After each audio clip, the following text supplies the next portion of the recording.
Saudamos a todos os nossos irmãos e irmãs com a paz do nosso Salvador e intercessor Jesus Cristo.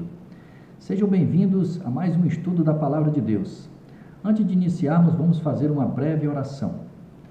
Maravilhoso Deus, Pai Criador dos céus e da terra, aqui estamos diante do Teu trono, eu, meus irmãos e minhas irmãs, para te pedir perdão dos nossos pecados. Tem misericórdia de nós, Senhor. Conceda-nos o Espírito Santo, que o Espírito de Cristo habite em nós e faça morada em nós e nos dê entendimento do que vai ser lido agora. Nós te agradecemos em nome dele, o nosso Salvador, que se encontra do seu lado direito, no santuário celestial, no lugar santíssimo. É em nome dele que te pedimos hoje e sempre. Amém. Meus irmãos e minhas irmãs, hoje nós vamos dar continuidade e vamos ler o capítulo 4 de Eventos Finais. E hoje o título é A Igreja de Deus nos Últimos Dias. O povo de Deus guarda seus mandamentos. Deus tem na terra uma igreja que está erguendo a lei que foi pisada e apresentando aos seres humanos o Cordeiro de Deus que tira o pecado do mundo. No mundo só existe uma igreja que atualmente se acha na brecha. Ezequiel 22, 30. Tapando o muro e restaurando os lugares devastados. Isaías 58, 12. Sejam todos cuidadosos para não chamar contra o único povo que está cumprindo a descrição dada do povo remanescente que guarda os mandamentos de Deus e tem a fé em Jesus. Deus tem um povo distinto, uma igreja na terra, inferior a nenhuma outra, mas a todas superior em suas condições para ensinar a verdade, para vindicar a lei de Deus. Meu irmão, se você está ensinando que a Igreja Adventista do Sétimo Dia é Babilônia, você está errado, ou errada. Tá? Testemunhos para ministros e obreiros evangélicos, páginas 50, 58 e 59. Eles têm o testemunho de Jesus. À medida que o fim se aproxima e há um contínuo crescimento da obra que tem por objetivo transmitir ao mundo a última advertência, torna-se mais importante para os que abraçaram a verdade, têm uma compreensão clara tanto da natureza como da influência dos testemunhos de Deus. Em sua providência, vinculou a obra da terceira mensagem angélica desde a sua origem. Testemunhos Seletos, volume 2, página 270. Os homens poderão apresentar uma justificativa após outra, e o inimigo procurará desviar as pessoas da verdade. É tudo que Satanás vai fazer e quer é que você e eu, meu irmão e minha irmã, que a gente não tenha a compreensão da verdade, que você não ouça algo, que tudo vai tirar a tua atenção para que você não ouça a verdade, para que você não examine as Escrituras, conforme a orientação de Deus em João 5,39. Mas todos os que creem que o Senhor tem falado por intermédio da irmã White e lhe tem dado uma mensagem, estarão livres de muitos enganos que surgirão nesses últimos dias. Mensagens Escolhidas, volume 3, página 83 e 84. Então nós não podemos desprezar, meu irmão, minha irmã, as profecias. Deus teve no passado profetas e profetisas, e ele não muda. Eu tenho meu outro vídeo aí falando o que Ellen White e o que ela fala da Bíblia. Nós não exaltamos Ellen White, nós a temos como profetisa, mas ela é pecadora que nem nós, e careceu da misericórdia do Senhor, porque ela dorme no Senhor. Tá? Haverá pessoas dizendo ter visões. Quando Deus lhe der um claro testemunho de que essas visões vêm dele, você poderá aceitá-las, mas não as aceite sob nenhum outro testemunho, pois o povo vai ser mais e mais descaminhados em países estrangeiros na América do Norte. Mensagens Escolhidas, volume 2, página 72. Os marcos bíblicos da mensagem. A época de 1844 foi um período de grandes acontecimentos, expondo os nossos olhos atônitos e a purificação do santuário que ocorreu no céu, tendo clara relação com o povo de Deus na terra e com as mensagens do primeiro, segundo e terceiros anjos, desfraudando a bandeira em que havia a inscrição, os mandamentos de Deus e a fé de Jesus. Um dos marcos dessa mensagem era o templo de Deus, visto no céu por seu povo que ama a verdade, e a arca que contém a lei de Deus. A luz do sábado, do quarto mandamento, lançava seus fortes raios sobre o caminho dos transgressores da lei de Deus. A não imortalidade dos ímpios é um marco antigo. Não consigo me lembrar de alguma outra coisa que possa ser colocada na categoria dos antigos fundamentos. Isso está no O Outro Poder, página 30 e 31. A distinção, missão dos adventistas do sétimo dia. O Senhor nos tornou os depositários de sua lei. Ele nos confiou a sagrada e eterna verdade, que deve ser transmitida a outros em fiéis advertências, repreensões e encorajamento. Testemunhos para a Igreja, volume 5, página 381. Os adventistas do sétimo dia foram escolhidos por Deus como um povo peculiar, separado do mundo, como a grande talhadeira da verdade. Ele os cortou da pedra do mundo e os ligou a si. Tornou-se representantes seus e os chamou para serem seus embaixadores na obra final de salvação. Veja só, eu sempre falei, e o próprio Senhor Jesus diz que ele tem ovelhas em outros apriscos. Deus tem pessoas sinceras em outras denominações. Isso é fato, meu irmão, minha irmã. Nós não estamos excluindo ninguém. E você, meu irmão, minha irmã, você pode se tornar uma luz e levar essas verdades também para as pessoas. Isso é fato. Isso é fato. Porque a igreja foi organizada. Aumentando o nosso número, tornou-se evidente que sem alguma forma de organização haverá grande confusão e a obra não seria levada avante com êxito. A organização era indispensável para prover a manutenção do ministério, para levar a obra a novos campos, para proteger dos membros indignos tanto as igrejas como os pastores, para a conservação das propriedades da igreja, para a publicação da verdade, pela página impressa e para muitos outros fins. Seu Espírito nos iluminou, mostrando-nos que deveria haver ordem e perfeita disciplina na igreja. E a organização era essencial. Método e ordem se manifestam em todas as obras de Deus, em todo o universo. A ordem é a lei do céu e deveria ser a lei do povo de Deus sobre a terra. Testemunhos para Ministros e Obreiros Evangélicos, página 26. A organização sempre será essencial.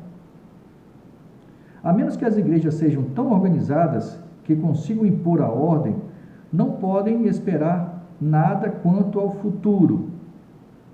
Testemunhos para a Igreja, volume 1, página 270.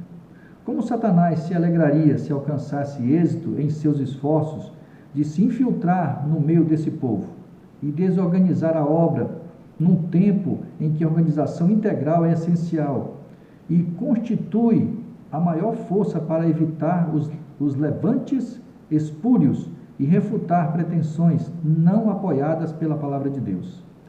Precisamos manter as fileiras uniformemente para que não haja quebra do sistema de organização e ordem, que se ergueu por meio de trabalho sábio e cuidadoso. Não se deve dar autonomia a desordeiros que desejam controlar a obra neste tempo.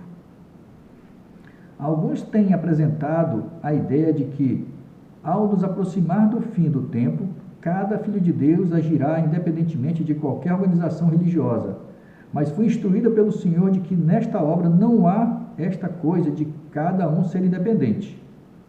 Testemunhos para a Igreja, volume 9, página 257 e 258. À medida que nos aproximamos da crise final, em vez de achar que há menos necessidade de ordem e harmonia de ação, devemos ser mais sistemáticos do que temos sido até agora. Mensagens Escolhidas, volume 3, página 26. A autoridade especial da Igreja de Deus. Deus investiu sua igreja com autoridade especial e poder que ninguém tem razão em desrespeitar e desprezar, pois, ao proceder assim, está desprezando a voz de Deus. Testemunhos para a Igreja, volume 3, página 417. Deus concedeu à sua igreja o mais alto poder abaixo do céu. É a voz de Deus em seu povo reunido na qualidade de uma igreja que deve ser respeitada. Testemunhos para a Igreja, volume 3, página 450 e 451. Um tempo de debilidade e cegueira espiritual. Foi confirmado tudo quanto declarei em Minneapolis, que precisava haver uma reforma nas igrejas. Deviam ser efetuadas reformas, pois a debilidade e a cegueira espirituais se apossaram das pessoas que tinham sido agraciadas com grande luz e preciosas oportunidades e privilégios. Como reformadoras, elas haviam saído das igrejas denominacionais, mas desempenham agora uma parte semelhante à que desempenharam as igrejas. Tínhamos a esperança de que não haveria necessidade de outra saída. Embora nos esforcemos por preservar a unidade do Espírito, do vínculo da paz. Efésios capítulo 4, verso 3. Não deixaremos pela caneta e pela voz de protestar contra o fanatismo. Cristo disse o seguinte daqueles que se orgulham de sua luz, mas não andam nela. Por isso eu vos digo que não haverá menos rigor para Tiro e Sidom no dia do juízo do que para vós. E tu, Cafarnaum, né? E tu, Cafarnaum, que é os adventistas do sétimo dia, que tiveram grande luz, que te ergues até aos céus, com referência aos privilégios, serás abatida até aos infernos, porque se em Sodoma tivesse sido feitos os prodígios que em ti se operaram, teria ela permanecido até hoje. Mateus capítulo 11, verso 22 e 23. A igreja está na condição laodiceana. A presença de Deus não está no meio dela. Vamos ver o que diz aqui a palavra de Deus, em Apocalipse capítulo 3, que nós estamos na condição laodiceana. Isso é muito forte, meu irmão, minha irmã. Isso é muito forte. E eu não vejo a preocupação de querer saber o porquê. Por que Deus está nessa condição? Olha o que é dito aqui. Apocalipse capítulo 3, a partir do versículo 14. Ao anjo da igreja de Laodiceia, escreve: estas coisas diz o Amém, a testemunha fiel e verdadeira, o princípio da criação de Deus. Conheço as tuas obras, que nem és frio, nem quente. Quem dera fosse frio ou quente, assim porque és morno, nós somos mornos. E nem és quente nem frio, estou a ponto de vomitar-te da minha boca. Deus está a ponto de nos vomitar da boca dele. Por que será? Vamos seguir o texto. Pois dizes, estou rico e abastado e não preciso de coisa alguma. Ou seja, eu estou na igreja verdadeira e eu vou ser salvo, eu não preciso de mais nada para ser salvo. Segue o texto, olha o que Deus diz. E nem sabes que tu és infeliz, sim, miserável, pobre, cego e nu. estou cego. Por que eu não consigo ver? O que nós não conseguimos ver? Aconselho-te, olha o conselho que Deus nos dá. Que de mim compres ouro refinado pelo fogo para te enriqueceres, vestiduras brancas para te vestires, porque nós estamos nus. E a gente não vê essa nudez, a vergonha. A fim de que não seja manifestada a vergonha da tua nudez, e colírio para ungir os teus olhos, a fim de que vejas. O que nós não estamos vendo, meus irmãos e minhas irmãs? Se perguntem, se questionem, o que eu não estou vendo? Porque Deus está assim, triste comigo. Eu repreendo e disciplino quantos amo, se pois zeloso, e arrependa-te. Eu tenho que me arrepender. O que eu estou fazendo que eu não consigo enxergar? Eis que estou à porta e bato, se alguém ouvir a minha voz e abrir a porta, entrarei em sua casa e cearei com ele, e ele comigo. Ao vencedor, ou seja, aquele que superar, aquele que conseguir ver essa cegueira, aquilo que nós estamos fazendo que está desagradando o Senhor. Ao vencedor, dar-lhe sentar-me comigo no meu trono, assim como eu venci e me sentei no trono do meu Pai. Quem tem ouvidos, ouça o que o Espírito diz às igrejas. Meu irmão, isso aqui é sério, e ninguém se questiona, mas eu fiz um vídeo sobre isso. Satanás, ele é astuto, ele é muito inteligente. Muito inteligente. E tem meus vídeos que falam sobre a questão do batismo. E tem meus vídeos que falam a questão quem é o Espírito Santo. A questão toda é essa. Nós estamos adotando, todos nós, meu irmão, você, meu irmão, minha irmã, de outras denominações, assim como nós, adventistas do sétimo dia, estamos todos errados na questão do batismo. Estamos batizando de forma errada, de forma pagã, um batismo que não agrada a Deus, adorando um terceiro Deus que não existe. O Espírito Santo, ele existe sim, mas é o Espírito Santo de Cristo. Não é um terceiro Deus, não é uma trindade. É o Espírito Santo de Cristo, ou o Espírito Santo do Pai. Esses que atuaram, e hoje o Espírito Santo de Cristo atua há mais de 2000 anos, e as pessoas aborrecem a Deus, transgredindo o mandamento, não terás outro Deus diante de mim. Mas nós estamos cegos, e Cristo não pode interceder. Aqui deixa muito claro, a igreja está na condição laodiceana, e a presença de Deus não está no meio dela. Isso é verdade o que está dizendo aqui, isso não é mentira, não sou eu que estou inventando, é eventos finais. Ele não pode estar no meio de nós.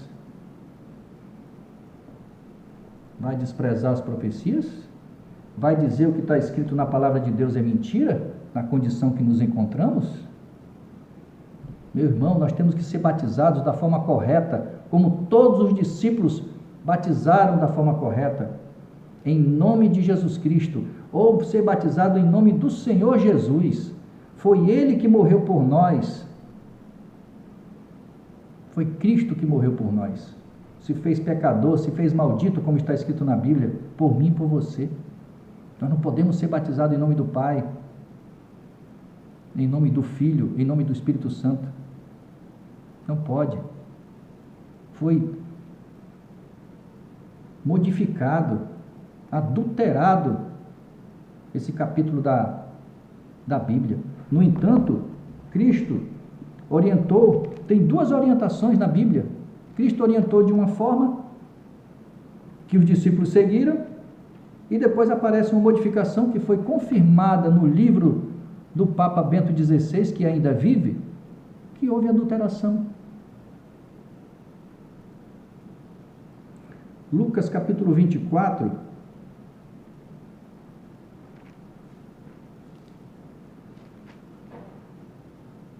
no versículo 46, e lhes disse, e assim está escrito, que o Cristo havia de padecer e ressuscitar dentre os mortos no terceiro dia.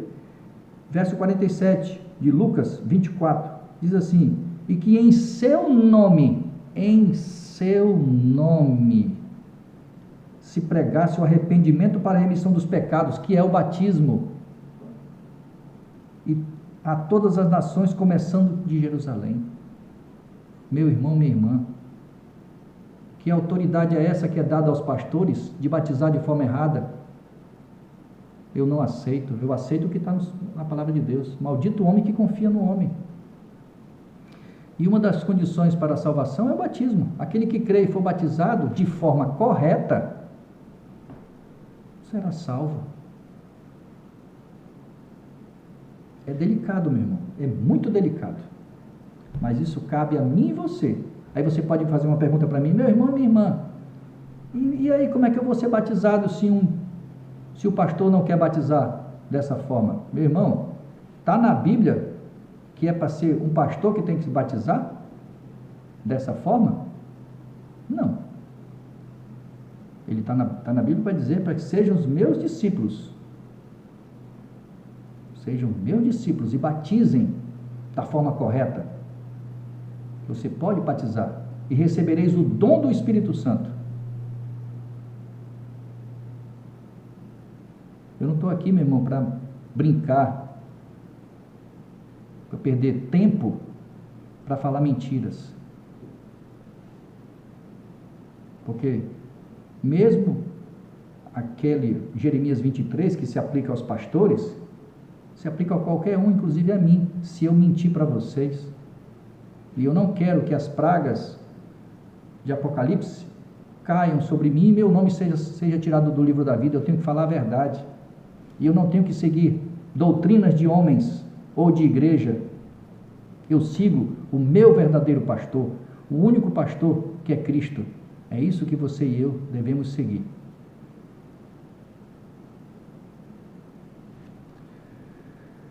Então a igreja está na condição laodiceana, a presença de Deus não está no meio dela. Abuso do poder na sede da igreja. A própria associação geral está se corrompendo por sentimentos e princípios errados. Os homens tiraram vantagem injusta daqueles que eles supuseram estar sob o domínio.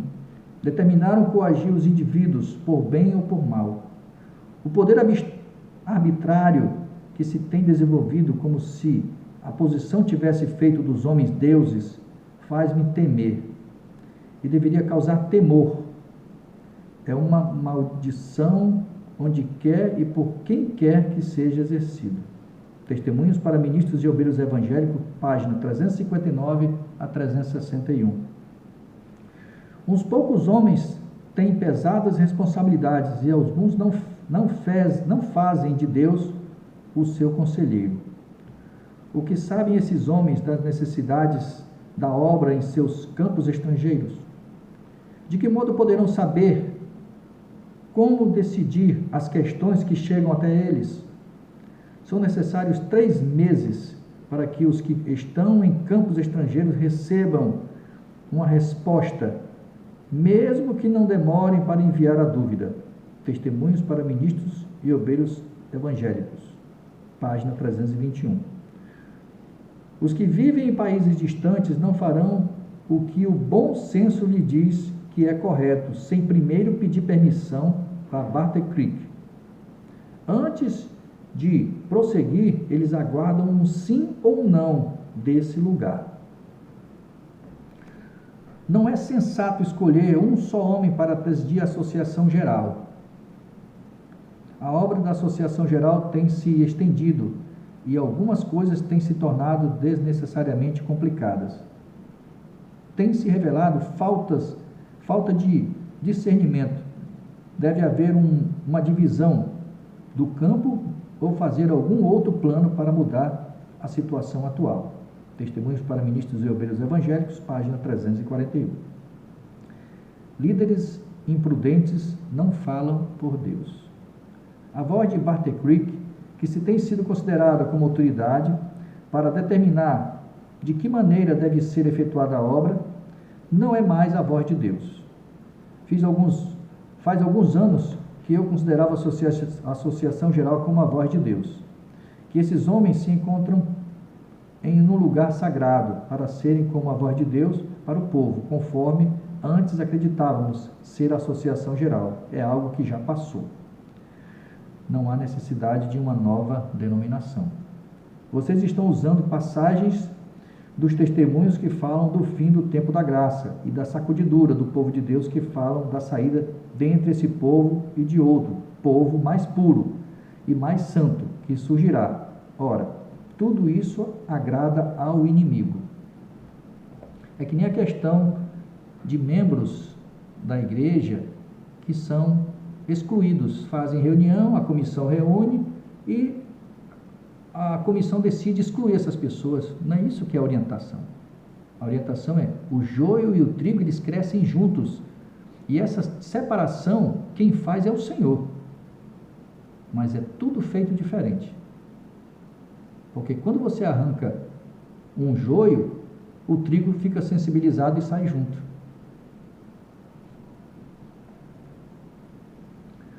Se muitos de fato aceitassem esses pontos de vista e falassem e agissem fundamentados nisso, veríamos uma das maiores exibições de fanatismo jamais testemunhadas entre os adventistas do sétimo dia. Isso é o que Satanás quer. Mensagens Escolhidas, volume 1, página 179. O Senhor não lhes deu uma mensagem para considerar os adventistas do sétimo dia como Babilônia e chamar o povo de Deus a sair dela. Todas as razões que podem ser juntadas nesse sentido para mim não têm o menor peso, porque o Senhor me concedeu luz em oposição a essa mensagem. Estou certa de que o Senhor ama a sua igreja. Ela não deve ser desorganizada ou segmentada em átomos independentes. Não há nisso a mínima coerência. Não existe a menor evidência de que tal coisa venha a acontecer. Mensagens Escolhidas, volume 2, páginas 63, 68 e 69. Digo-lhes, meus irmãos, que o Senhor tem um corpo organizado por intermédio do qual ele irá atuar.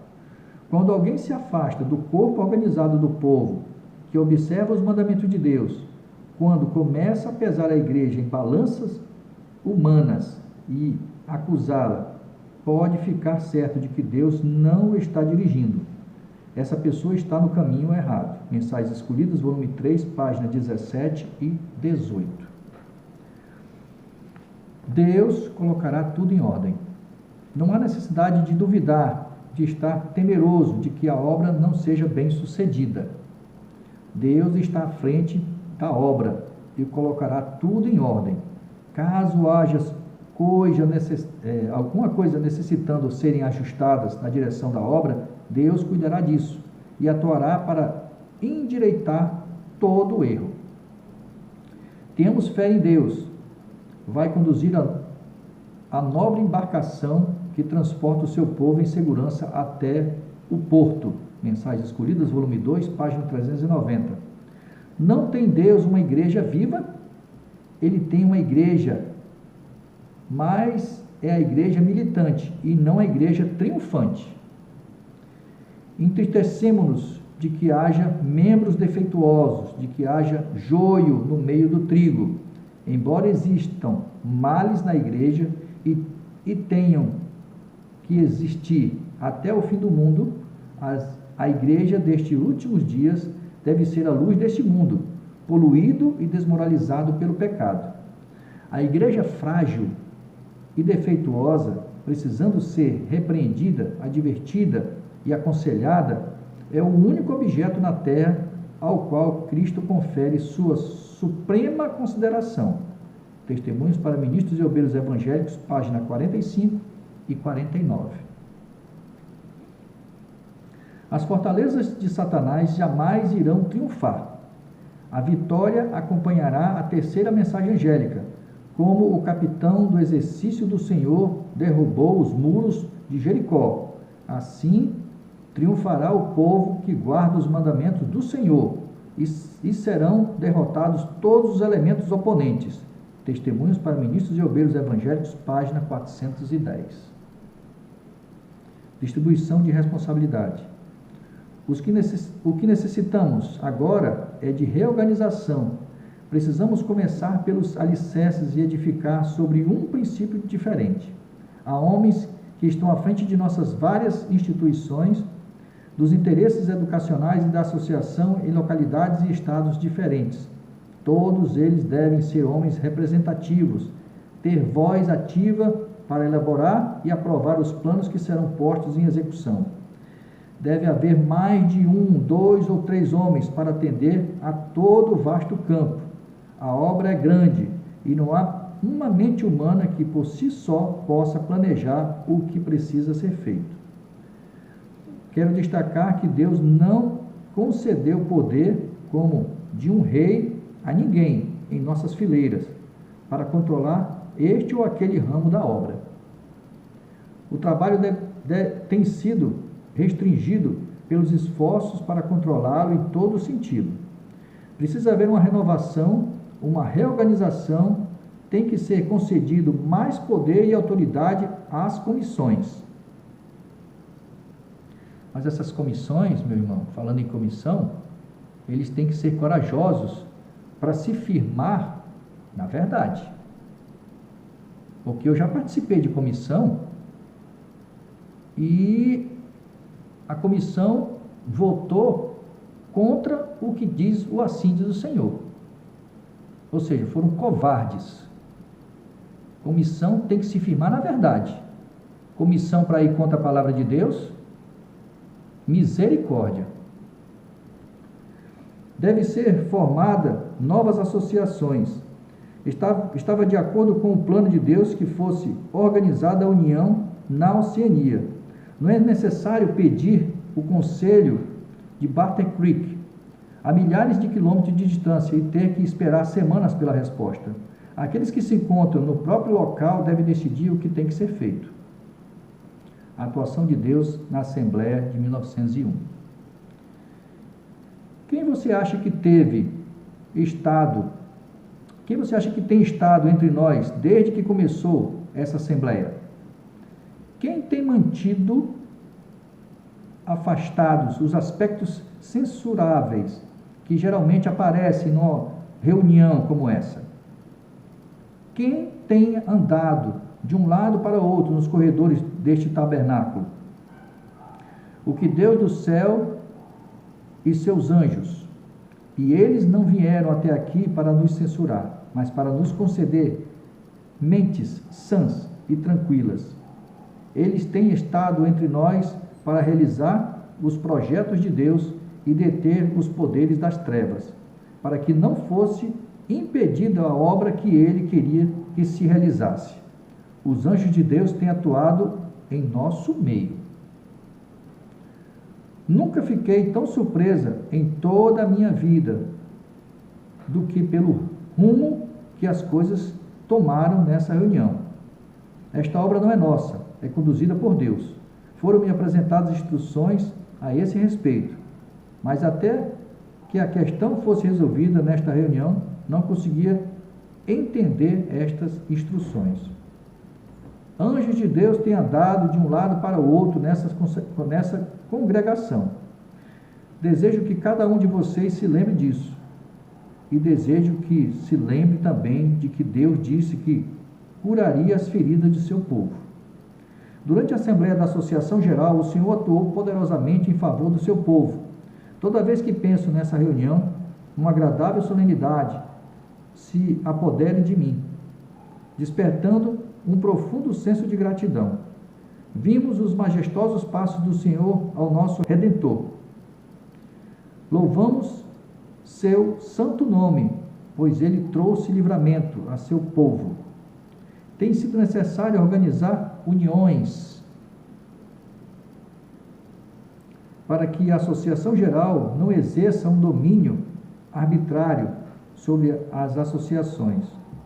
O poder conferido à associação não deve ficar concentrado em um só homem, ou em 2 ou 6. Deve haver um conselho de homens supervisionando cada parte. É afirmada a confiança na organização adventista. Não podemos nos desviar agora do fundamento estabelecido por Deus. Não temos que criar uma nova organização, pois isso significaria a apostasia da verdade. Mensagens Escolhidas, volume 2, página 390. Fui instruída a dizer aos adventistas do sétimo dia, em todo o mundo, Deus nos chamou como povo para sermos seu tesouro particular.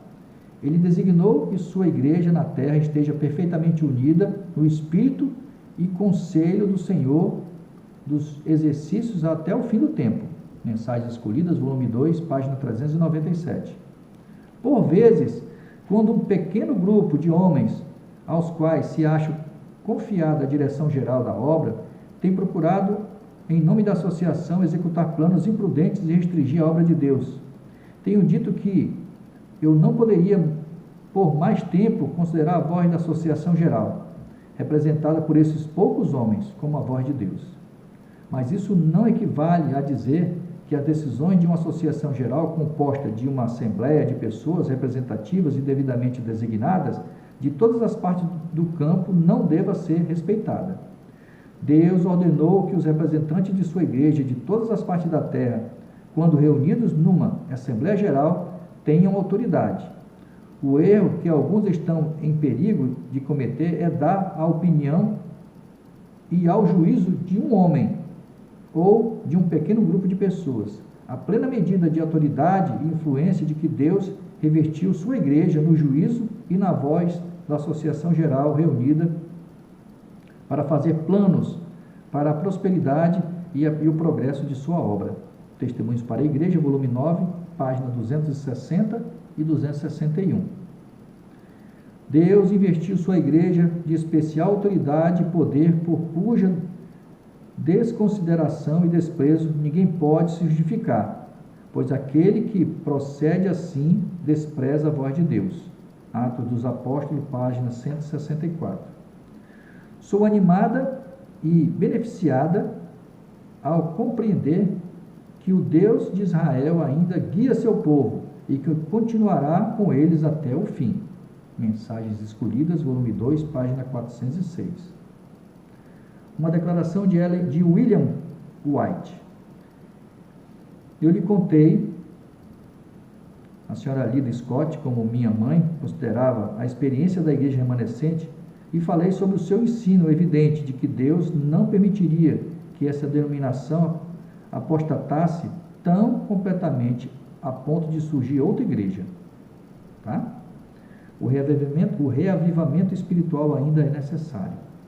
Certo dia, por volta de meio-dia, eu estava escrevendo sobre a mesa que poderia ter sido realizado na última Assembleia Geral de 1901, caso os homens não estão nos cargos de confiança e tivessem seguido a vontade e os caminhos de Deus. Os que receberam tão grande luz não têm andado na luz. Isso não é diferente hoje. Tá? O encontro foi encerrado e a situação não foi resolvida. As pessoas não se humilharam diante de Deus, como deveriam ter feito, e o Espírito Santo não foi concedido. Eu havia escrito isso muito tempo antes, quando tinha perdido a consciência e me parecia estar presenciando a cena de Bartley Creek. Estávamos reunidos no auditório do tabernáculo. Foi feita uma oração, um hino foi cantado e outra oração foi oferecida. Uma súplica fervorosa foi feita a Deus. A reunião foi marcada pela presença do Espírito Santo. Ninguém se orgulhava de ter feito uma confissão sincera, e aqueles que dirigiam essa obra eram os únicos que tinham alguma influência, mas não tiveram coragem de confessar seus pecados. Havia uma alegria como nunca antes havia visto no tabernáculo. Então, voltei à minha consciência e durante algum tempo não sabia onde estava. A caneta ainda estava na minha mão e ouvi as seguintes palavras: isso é o que deveria ter acontecido. Deus está esperando para realizar tudo isso para o seu povo. Todo o céu está esperando para conceder à igreja. Eu fiquei imaginando onde poderíamos ter chegado se isso tivesse ocorrido durante as últimas reuniões da Associação Geral. Testemunhos para a Igreja, volume 8, páginas 104 a 106. Fiquei profundamente impressionado pelas cenas que recentemente passaram diante de mim. À noite, parecia existir um grande movimento, um trabalho de reavivamento, em ação em vários lugares, nosso povo se movia em fila e respondia o apelo de Deus. Testemunhos para Ministros e Obreiros Evangélicos, página 505. A paciência de Deus. A igreja falhou lamentavelmente em corresponder às expectativas do seu Redentor, e, mesmo assim, o Senhor não se afastou do seu povo. Ainda é complacente com ele, não por causa de alguma bondade, mas para que o seu nome não seja desonrado perante os inimigos da verdade e da justiça, para que os agentes satânicos não exultem na destruição do povo de Deus. Por muito tempo, ele tem suportado sua teimosia, descrença e insensatez. O Senhor os tem disciplinado com admirável clemência e compaixão. Se atenderem às suas instruções, ele removerá suas más tendências, salvando-os com uma salvação eterna e os tornando monumentos eternos do poder de sua graça. Devemos nos lembrar de que a igreja, enfraquecida e defeituosa como seja, é o único objeto na terra do qual Cristo concede a sua suprema consideração. Com dedicação, cuida dela constantemente e a fortalece por seu Espírito Santo. Seu Espírito Santo, o Espírito de Deus. Deus coopera com os que são fiéis a Ele. O Senhor Jesus sempre terá um povo escolhido para servi-lo. Quando o povo judeu rejeitou a Cristo, o príncipe da vida, ele lhes tirou o reino de Deus e o entregou aos gentios. Deus continuará lidando com cada ramo de sua obra de acordo com esse princípio. Quando a igreja demonstra ser fiel à palavra do Senhor, seja qual for sua posição, e por mais elevada e sagrada que seja sua vocação, o Senhor não pode mais cooperar com ela. Outras pessoas são então escolhidas para assumir as responsabilidades importantes. No entanto, se essas pessoas, por sua vez, não purificarem a vida de toda a má ação, se não estabelecerem princípios puros e santos em todos os aspectos de sua vida, o Senhor as afligirá e humilhará dolorosamente, e a não ser que se arrependam, as removerá da posição que ocupam, tornando-as um vexame, julgados pela luz concedida. A igreja adventista do sétimo dia será pesada pelas balanças do santuário. Ela será julgada pelos privilégios e vantagens que tem desfrutado. Se sua experiência espiritual não corresponder às vantagens que a preço infinito, Cristo lhe concedeu, se as bênçãos que lhes foram conferidas não a lhe habilitarem para fazer a obra que lhe foi confiada, sobre ela será pronunciada a sentença, achada em falta pela luz que lhe foi concedida, pelas oportunidades dadas, ela será julgada. Nós temos muita luz, meu irmão, minha irmã. Você, meu irmão, minha irmã de outra denominação. Nós temos mais luz. E mesmo assim, a maioria não usa essa luz para levar a verdade para as pessoas. Isso vai ser cobrado de todos nós, dos adventistas do sétimo dia. As solenes advertências evidenciadas pela destruição de instituições valiosas e úteis que nos dizem: lembra-te de onde caiu, arrependa-te e pratique as obras que praticava no princípio. Apocalipse capítulo 2, verso 5. A menos que se arrependa e se converta, a igreja que agora está se levedando com sua apostasia começa do fruto dos próprios atos, até que se tenha aversão de si mesma, ela será curada quando resistir ao mal e escolher o bem, quando buscar a Deus com toda a humildade e alcançar sua alta vocação em Cristo, permanecendo na plataforma da verdade eterna e pela fé, utilizar os dons que para ela estão preparados, aparecerá na simplicidade e pureza que Deus lhe deu, livre de envolvimentos terrenos, mostrando que a verdade com efeito a libertou.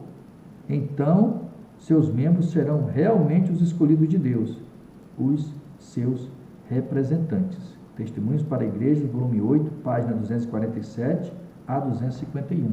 Existem condições. Não basta só estar aqui. Eu tenho que examinar, eu tenho que conhecer e nós temos que viver.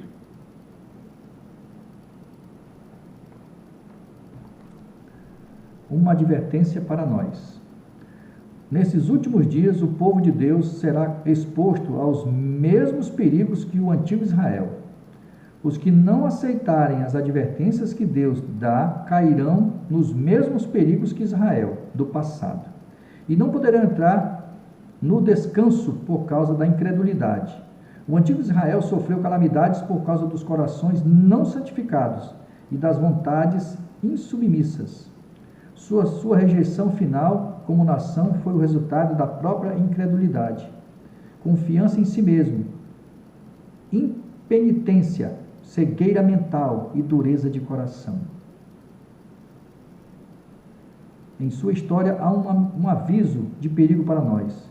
Cuidado, irmãos, para que nenhum de vocês tenha um coração perverso e incrédulo, que se afaste do Deus vivo, pois passamos a ser participantes de Cristo, desde que de fato nos apeguemos até o fim à confiança que tivemos no princípio.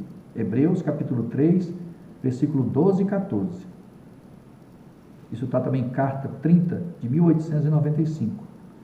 A igreja militante é imperfeita. Nós não somos perfeitos não, meu irmão, nós somos imperfeitos. A igreja militante não é a igreja triunfante, e a terra não é o céu. A igreja se compõe de homens e mulheres falhos e imperfeitos, que são apenas alunos na escola de Cristo, a fim de serem preparados, disciplinados, educados para esta vida e para a futura vida imortal. Algumas pessoas parecem pensar que ao entrar na igreja verão suas expectativas cumpridas e só encontrarão os que são puros e perfeitos. Essas pessoas zelosas, ao verem faltas nos membros da igreja, dizem: abandonamos o mundo para não nos associarmos com indivíduos maus, mas aqui também está o mal.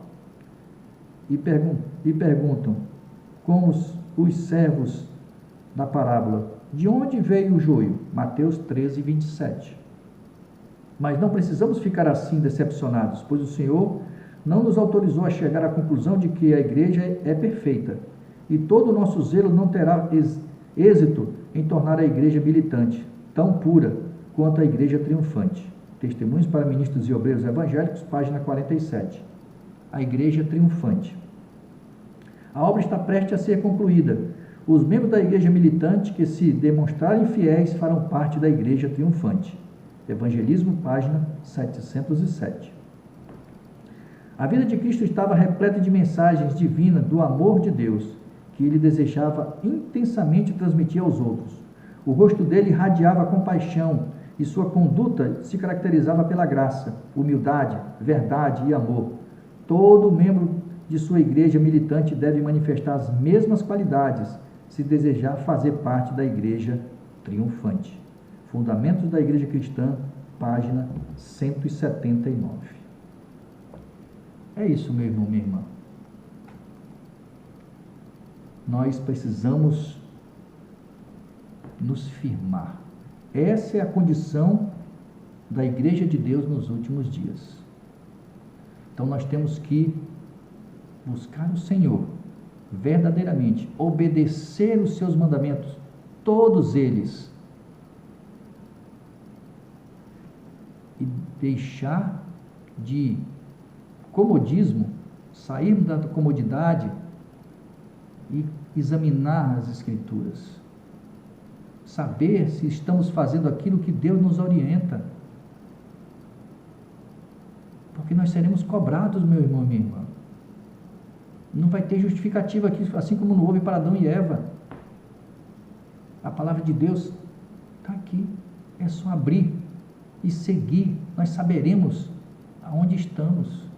A palavra de Deus não pode ser questionada, e sim aceita. Eu aceito, Senhor, a tua palavra. Nós não podemos questionar a palavra de Deus. Seus mandamentos são perfeitos e não mudaram. A lei que foi abolida na cruz foi a lei cerimonial do santuário terrestre. Cristo veio para cumprir. Mateus capítulo 5, verso 17. Ele não veio mudar nada. O que ele estudava era o Antigo Testamento, meu irmão, minha irmã. E ele guardava os 10 mandamentos. E não é bem assim, tudo para a honra e glória do Senhor. Não, Deus quer desse jeito, do jeito que Ele falou, tem que ser feito. Porque nós seremos cobrados. E não haverá desculpa para mim e nem para você. Não confie no que eu digo. Examine as Escrituras. Todas elas. Todas. De Gênesis a Apocalipse. Examine. Saiba quem é Jesus Cristo, saiba quem é Deus, saiba quem é o Espírito Santo, que não é um terceiro Deus. Jesus tinha comunhão com o Espírito Santo do Pai, foi o Espírito Santo do Pai que conduziu o Filho ao deserto. No batismo de Jesus, é o Espírito Santo do Pai que estava lá. Mateus capítulo 10, verso 19 e 20, o próprio Cristo falou para os seus discípulos, quando eles forem presos, perante as autoridades, quem ia falar por eles, dizer, para ele não se preocupar o que tinha que dizer, porque era o Espírito do próprio Deus, do próprio Pai, que ia falar neles. Deus não mente, Jesus não mente.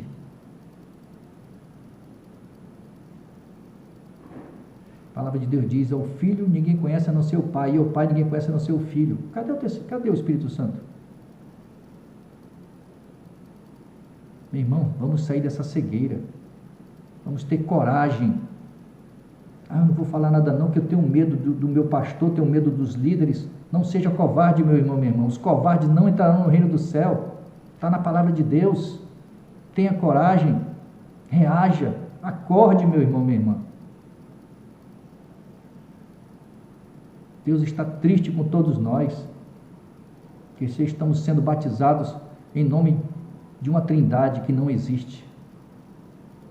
Não existe um terceiro Deus. O Espírito Santo existe, porque é o Espírito de Cristo que está atuando em nós. Então como é que eu vou pedir um terceiro Deus? Jesus que não vai atuar em nós, porque não existe esse terceiro Deus.